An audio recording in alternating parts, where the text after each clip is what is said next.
నారా చంద్రబాబు నాయుడు అనే నేను శాసనం ద్వారా నిర్మితమైన భారత రాజ్యాంగం పట్ల నిజమైన విశ్వాసం, విధేయత చూపుతానని, భారతదేశ సార్వభౌమాధికారాన్ని, సమగ్రతను కాపాడుతానని ఆంధ్రప్రదేశ్ రాష్ట్ర ముఖ్యమంత్రిగా నా కర్తవ్యాలను శ్రద్ధతో,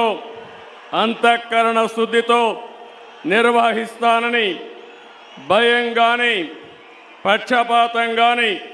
రాగద్వేషాలు కానీ లేకుండా రాజ్యాంగాన్ని, శాసనాలను అనుసరించి ప్రజలందరికీ న్యాయం చేకూరుస్తానని